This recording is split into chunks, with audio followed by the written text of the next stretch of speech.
Good evening, students.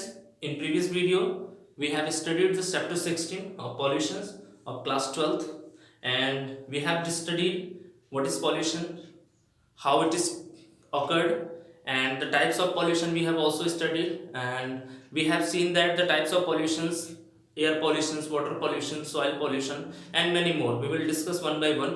But in previous video, I have explained some important features of air pollutions, their sources and their problems, how the air pollution created, and last we are going to tell you that how the air pollutions can be reduce by using beneficial steps. ठीक है, इसके पहले video में हमने देखा कि air pollutions क्या होते हैं, ठीक है, उनके सोर्सेस क्या हैं, ऐसे कौन कौन से सोर्सेस हैं जो एयर पॉल्यूशंस को कंटामिनेट करते हैं। After that we have also studied the impact and demerits role of air pollutions, like most of the human beings and animals also feelings like lung cancer, asthma, okay, ठीक है, सांस लेने में जो भी प्रॉब्लम्स वगैरह होती है ये सारा का सारा एयर से होता है। And most important thing is that air is the most important systematic way by which all the organism, animals, plant and human beings also taking as a source of respiration. ठीक है, अगर ये सारा का सारा चीज इन्हें प्रॉपर वे में नहीं मिलेगा, it means humans, animals and plants will also altered, इनको भी काफी ज्यादा प्रॉब्लम्स होंगे। So I have explained you all the things. Now today I am going to tell you that how the air pollution can be controlled. The first point is that zoning of large scale industries should be placed in for of the locals, जहाँ पे भी locals लोग रहते हैं, जैसे हमारे village के हो गए या शहर के, उनसे काफ़ी दूर, कम से कम 3 to 4 to 5 किलोमीटर के रेंज पे उस फैक्ट्री को सेटअप करना चाहिए, जहाँ पे आसपास कोई भी ना गांव हो, ना भी कोई है ना छोटे मोटे कस्बे हो, ताकि वो जो भी उनसे थर्मल रेडिएशंस या जो भी उनके जो स्मोक वगैरह या धुआं वगैरह निकलते हैं उनके चिमनीज वगैरह से, वो हमारे एयर के साथ कंटामिनेट ना हो पाए और वो पॉल्यूशंस ना फैला पाए। तो first point is there, the zoning of industries away from human settlement. ठीक है, जो जोनिंग होता है, जोनिंग मतलब जो उनका एरिया होता है, वहां पे हम फैक्ट्री को ऐसे जगह पे सेटअप करें जहां पे जो लोकल लोग होते हैं, जो आसपास के लोग रहते हैं, सरवाइव करते हैं, उनको किसी भी प्रकार की प्रॉब्लम ना हो। इसका मतलब उनका जो फैक्ट्रीज है, जो भी बड़े बड़े थर्मल पावर प्लांट है, वो कहीं और जाके सेटल्ड हो जाते हैं, उनको सेटल किया जाता है। ठीक है, इससे सबसे बड़ा जो प्रॉब्लम्स होता है कि हमारा जो एयर है वो प्यूरिफाई रहता है। ठीक है, आसपास का एरिया, और जिस जगह पे होते हैं वहां पे कोई भी आसपास के कोई ऑर्गेनिज्म न होने के कारण उनकी डेथ नहीं होती है। Second point is that changing pollutants to be less toxic. Okay, बहुत सारे फिल्टर्स आते हैं। ठीक है, फिल्टर्स में बहुत सारी ऐसी चीजें आते हैं, जैसे स्क्रबर्स आते हैं, एरिस्टर्स आते हैं। ठीक है, in your civil law book both the types of instrument and also principles has given, you all have to read this. ठीक है, आपको प्रिंसिपल्स वगैरह सारा मिल जाएगा। एरिस्टर्स है, स्क्रबर्स है, ये जनरली क्या होता है कि इम्प्यूरिटीज वाले एयर को लेकर उसको फिल्टर करते हैं, फिल्टर करने के बाद फिर उसको रिलीज करते हैं। क्यों? क्योंकि रिलीज करने से पहले इस एयर के साथ बहुत सारे ऐसे टॉक्सिक सब्सटेंस होते हैं जो कि इन्वायरमेंट को गंदा करते हैं, तो इसको बाहर निकालने से पहले उसको प्यूरिफाई किया जाता है। In most of the vehicles and vans is also using that type of system. बहुत सारी गाड़ी वगैरह में भी ये सिस्टम्स लगे हुए हैं। ये फिल्टर का मतलब होता है किसी चीज को फिल्टर करके छान कर उसको आगे की तरफ फॉलो करना। ठीक है, ताकि वो जब इन्वायरमेंट में जाए तो किसी भी प्रकार का नुकसान नहीं पहुंचा पाए। ठीक है, इसको हम कहते हैं the using changing the pollutants to the less toxic, यानी पॉल्यूटेंट्स को बाहर निकालने से पहले firstly we have to do the filtration process. उसको फिल्ट्रेशन प्रोसेस, स्क्रबर से और भी बहुत सारे फिल्ट्रेशन इक्विपमेंट्स होते हैं जिससे हम किसी भी चीज को, जो स्मोक होते हैं, जो डस्ट होते हैं, इनको हम फिल्टर करके बाहर की तरफ कर सकते हैं। Now third point is that using alternative sources of energy या रिसाइकिल वे। ठीक है, using alternative sources of energy, जैसे हमको मान लीजिए कि कहीं पास के डिस्टेंस में जाना है, तो हम जनरली आजकल के डेट में ऑटोमोबाइल्स और भी फैक्ट्रीज वगैरह जो भी सेटल्ड हैं, उसके अलावा हम बहुत सारे ऐसे गाड़ियों का भी यूज़ करते हैं जो जनरली पुराने होने के बाद वो स्मोक वगैरह रिलीज करती हैं, and that smoke leads to air pollutions. वो सारी की सारी जो भी स्मोक निकलती है गाड़ियां से,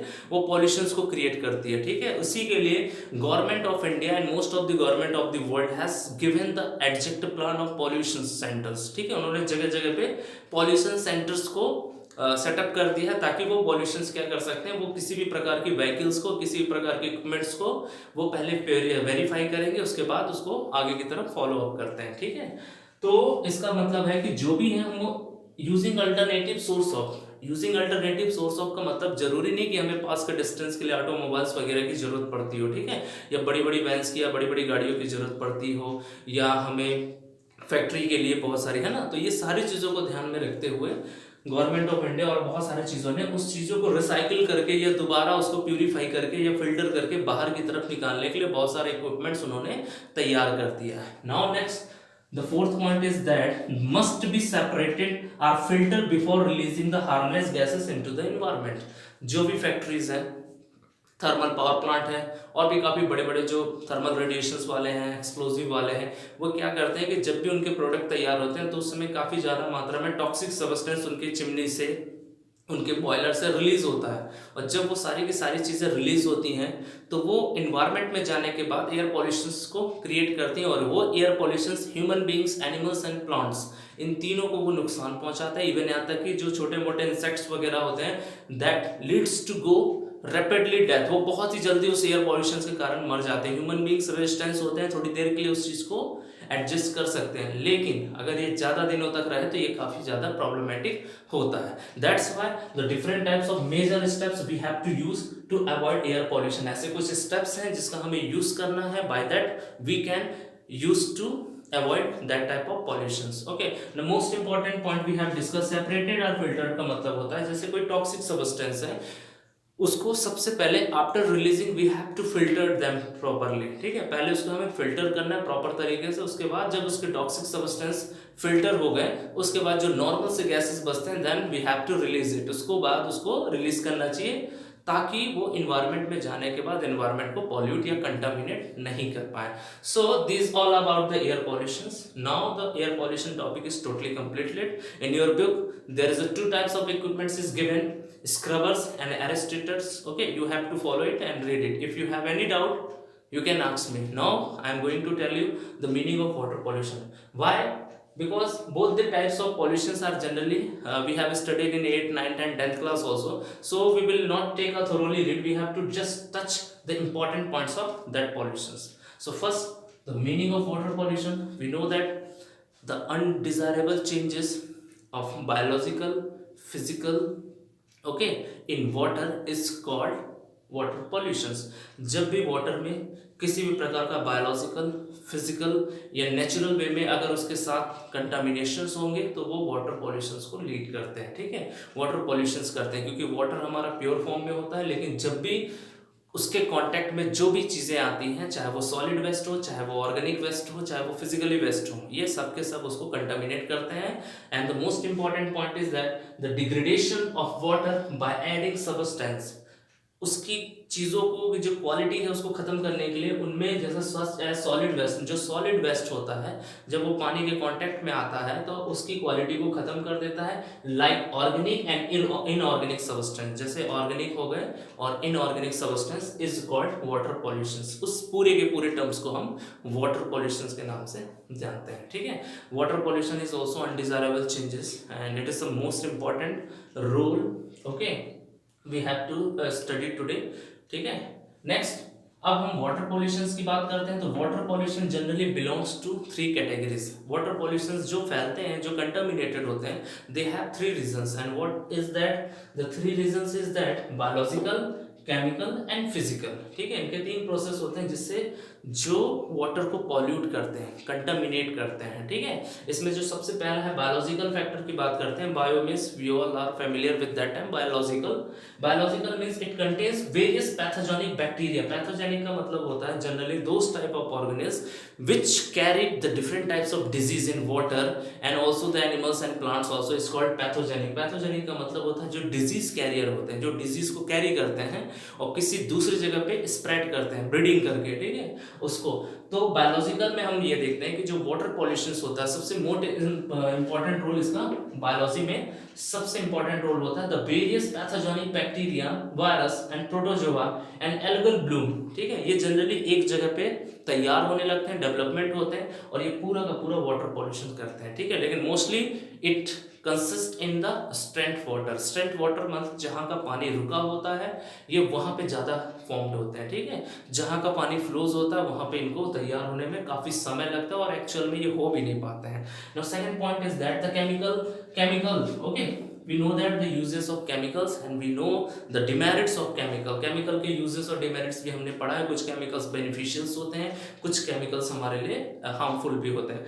chemicals की बात करता हूँ तो जैसे organic waste में such as biocide, pesticides, DDT वगैरह जो हम लोग यूज करते हैं जनरली ओके, ये सारा का सारा क्या होता है कि जब पानी होता है या रैन होता है तो ये इनको एक जगह से इन्वॉल्व करके अपने साथ लेकर कहीं और नदी तालाब या बड़े बड़े समुद्रों में मिलने के बाद ये क्या करते हैं पूरे के पूरे वाटर लेवल को कंटामिनेट कर देते हैं, ठीक है। चाहे वो डीडीटी हो, पेस्टिसाइड्स हो एंड बायोसाइड्स है, these all are the toxic substance. क्योंकि ये टॉक्सिक सब्सटेंस है ना, ये नुकसान पहुंचाते हैं और ये जब भी पानी के कांटेक्ट में आते हैं तो ये पानी को भी कंटामिनेट करते हैं। यहाँ तक कि जो ऑर्गेनिज्म होते हैं which are found in the water they also gets die, वो भी मर जाते हैं, ठीक है। Whether it is fish, small insect, snake, frog वगैरह एक्सेट्रा जो भी होता है वो पूरे के पूरे पानी के अंदर मर जाते हैं due to chemical nature of water. पानी की जो नेचर होती है वो केमिकल फॉर्म में हो जाती है। जैसे कि हम जानते हैं there is a less percentage of water for drinking, हमको मालूम है।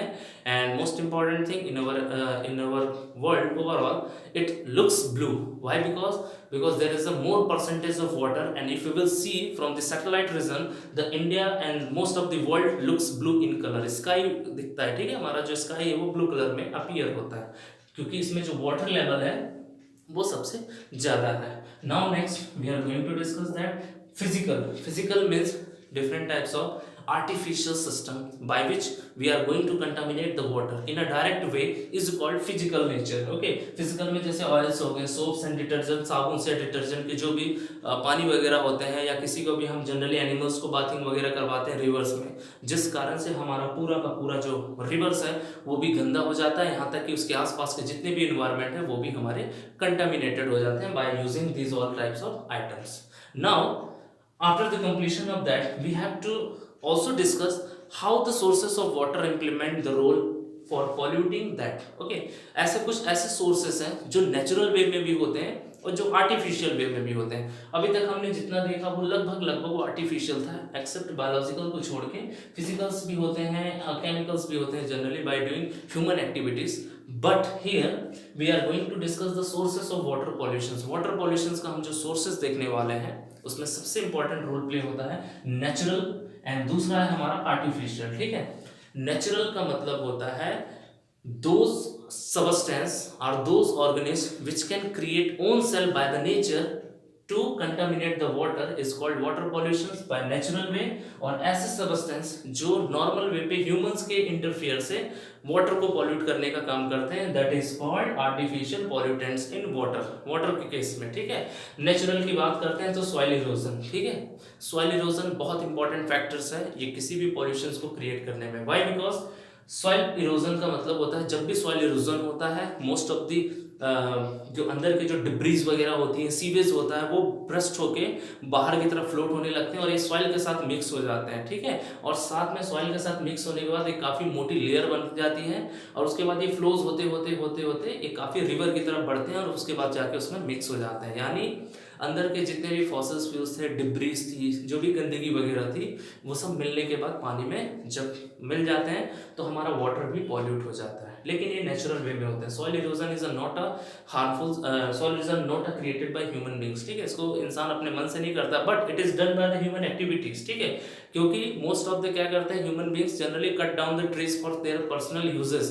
पेड़ों को काट रहे हैं, अब पेड़ कटते हैं तो जनरली उसके जो रूट्स वगैरह हैं वो मिट्टी को होल्ड करके रखते हैं, ठीक है। तो ये होल्ड करने की जो कैपेसिटी है प्लांट्स की वो तो खत्म होते जा रही है। देन अगर वो खत्म हो गई तो अंदर में जो सॉइल्स होंगे वो धीरे धीरे फ्रीली हो जाएंगे। फ्रीली होने के बाद वो इधर उधर प्रॉब्लम करेंगे ही करेंगे। इसलिए फॉरेस्ट्रेशन जो होता है वो मोस्ट इंपॉर्टेंट रोल प्ले करता है इसमें, ठीक है। Now next artificial means the domestic waste, sewage, detergents and many more thing. Artificial की हम बात करते हैं तो हम घरों में जो भी चीज़ें यूज़ करते हैं, जैसे हमारा कुछ भी वेजिटेबल्स पील्स है, पेपर्स हैं, न्यूज़पेपर्स हैं, डस्टबिन्स हैं, सैंड्स वगैरह हैं जो घरों के निकलते हैं, हम लोग directly we have to throw in water, हम डायरेक्टली क्या करते हैं उसको पानी में फेंक देते हैं। Then after the throwing that the pani and the water will get contaminated. जो हमारा पानी है वो पूरी की पूरी तरीके से गंदा हो जाता है, उसका कलर भी चेंज हो जाता है, ठीक है, और वो पानी फिर पीने लायक नहीं रहता है। So here we have discussed the sources of water pollutions. Now next we are going some more about the important facts of how the water pollution get contaminated. So here we have discussed the water pollutions, okay, and how water pollutions get contaminated and what is the source of water pollutions. So here we are going to discuss some most important points, because most of the times that type of points is generally asked in the board exams, okay, and that is the eutrophications. Eutrophication का मतलब होता है generally, जैसे कुछ मान लो एक छोटा सा पॉन्ड है, यहाँ पे काफी दिनों तक जो पानी था वो स्टोर रहेगा, ठीक है, काफी दिनों तक जो पानी था वो रिजर्व रह गया और ये पानी बाहर की तरफ फ्लो आउट नहीं हो पाए, बाहर नहीं निकल पाए। After that the certain types of bacteria, microbes, algae and most of the organism gets developed there. यहाँ पे बहुत सारे माइक्रोब, बैक्टीरिया, फंजाई वगैरह डेवलप हो जाएंगे and they all contaminate the water. ये पूरे के पूरे उसको कंटामिनेट कर देते हैं and this is called the ageing of lake. Most important, ageing of lake के नाम से हम इसे जानते हैं, क्योंकि जो पानी होता है वो उसकी जो जनरली उसकी जो पीरियड होती है वो उसका धीरे धीरे एज होते जाते हैं। एज मतलब काफ़ी पुराना पानी जितना होते जाएगा उतने ही ये ज़्यादा डेवलपमेंट होते जाएंगे, ठीक है। यहाँ पे ऑक्सीजन की भी रिक्वायरमेंट बढ़ते जाएगी, ठीक है।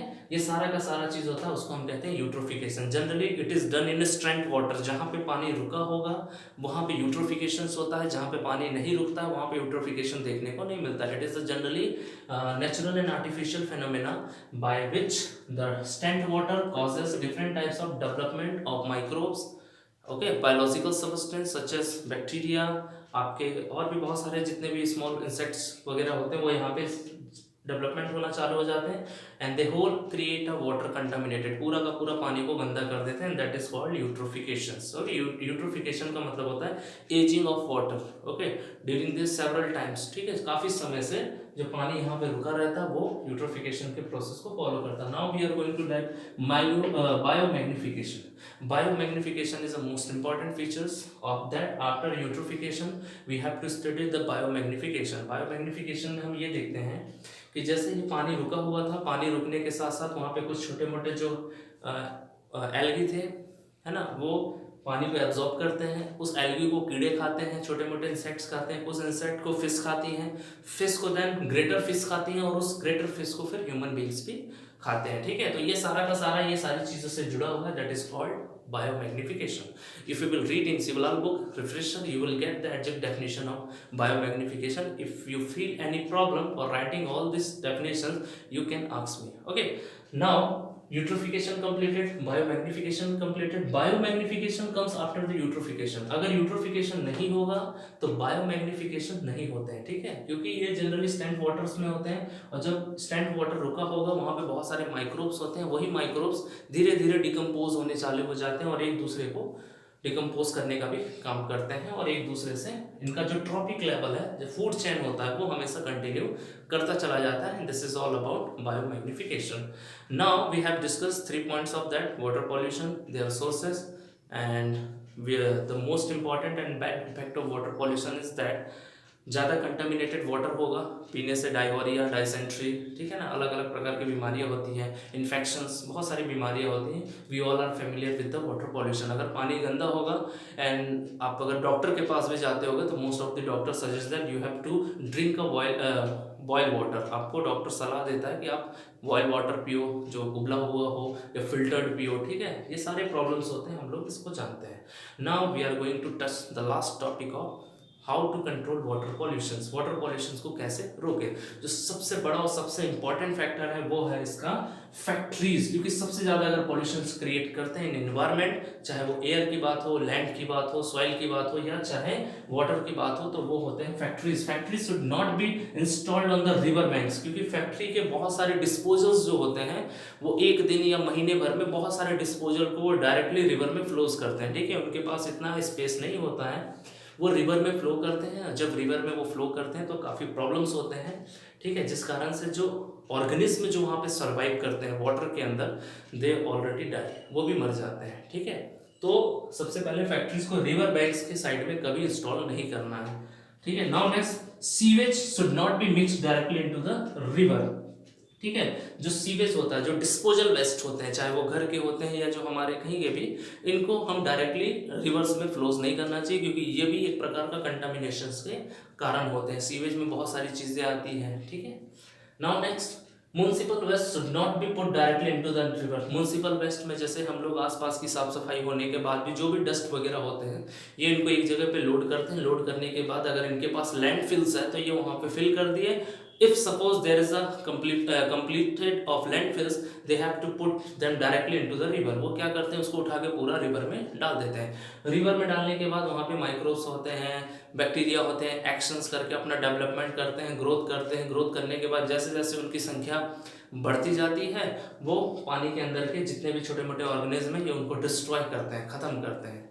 ठीक है, इसलिए हमें म्युनिसिपल वेस्ट प्रोडक्ट को पानी में नहीं फेंकना है। Now next is that household waste. Household waste में हम लोग बहुत सारी चीज़ें देखते हैं, जैसे हम लोग वेजिटेबल पील्स की बात करते हैं, डस्ट की बात करते हैं, उसके साथ साथ हम लोग जो सॉलिड वेस्ट प्रोडक्ट हैं उनकी भी बात करते हैं। इनको हम डायरेक्टली उठा के नालियों में या कहीं पे भी पानी में डायरेक्टली फेंक देते हैं, जिसको फेंकने से it also leads to the contaminated of water. ये भी पानी को क्या करता है, पूरे तरीके से वाटर करता है, क्योंकि हर एक पानी का कहीं ना कहीं एक दूसरे की जगह पे लिंक होता है। ठीक है, and last point is that reduce bathing in river like animals and human beings. आज भी most of the states and most of the village we have seen that several types of organism like cows, buffalo, जो बड़े बड़े जानवर हैं, even यहाँ human beings भी जो हैं वो जनरली नहाने का जो साधन है वो अपने रिवर को बनाते हैं।